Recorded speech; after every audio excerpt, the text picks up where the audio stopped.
Each week we highlight a story from CBS Village. Today, sorry, I thought my mic was closed. We are meeting a former graphic designer with a very special relationship with his grandmother.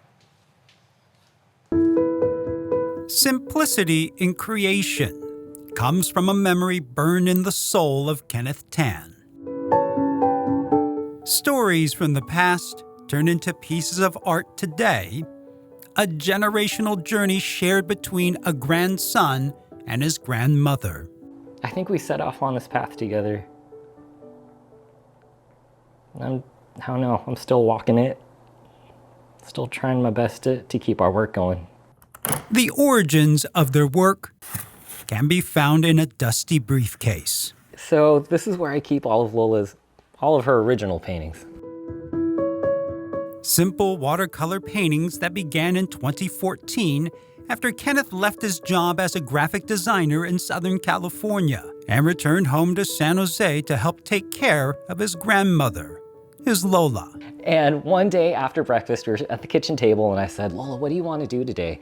And Lola said, I want to do something for purpose. Together, they found that purpose, creating more than just a bond through paper and brushstrokes, but also getting a full picture of a life rediscovered. She would tell me stories, her life in the Philippines, stories from World War II, growing up in the Philippines, and I wanted to remember everything. To bring those memories to life, Kenneth created on top of Lola's creations to complete each story. This is a painting that Lola made. She said she painted the Cape of a Knight.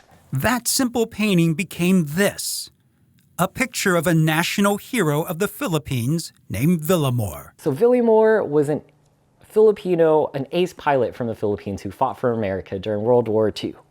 And when the war reached the Philippines, she ran for the hills. And she said when she was climbing into the mountains, she looked overhead and she saw a dogfight. She saw planes dogfighting overhead. The sky is clear. You cannot see Villamor anymore. That's Lola telling the story of watching Villamor fight the Japanese. Her watercolor cape also giving Kenneth This is the dogfight itself. Inspiration for the battle in the sky. Each painting has a story. Even from this brown abstract watercolor. She said she'd painted a bahay kubo, and so that's a nipa hut, or like the houses in the Philippines. They're built on stilts. A painting of her home, sparked by a memory of being serenaded by a young boy. She had this classmate, a boy she grew up with in the village, and every now and then he'd come to her window, her family's window at night, and he'd bring his guitar and he'd sing her a song. We made this illustration. This is her at her window listening to him play his guitar. Stories so important, Kenneth curated the art they created together for 2 years and put them in a book, titled Crescenciana, named after his Lola. A book he self-published in 2022, 6 years after she passed away at the age of 96.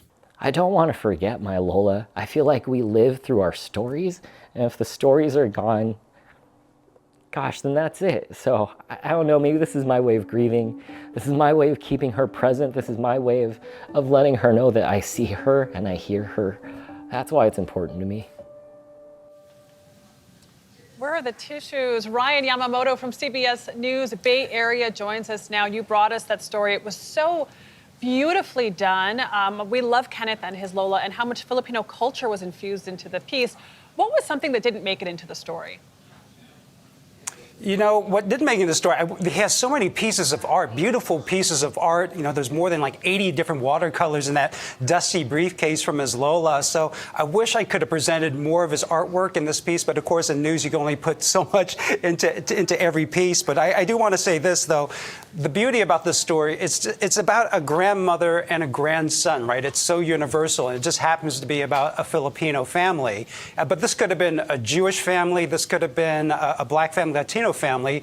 It could have been anyone. So, I mean, it's just a beautiful story. So universal, Ryan. Ryan, you told it so well. You tracked it so well. It really landed. Thank you very much for bringing it to us. We'll see you guys.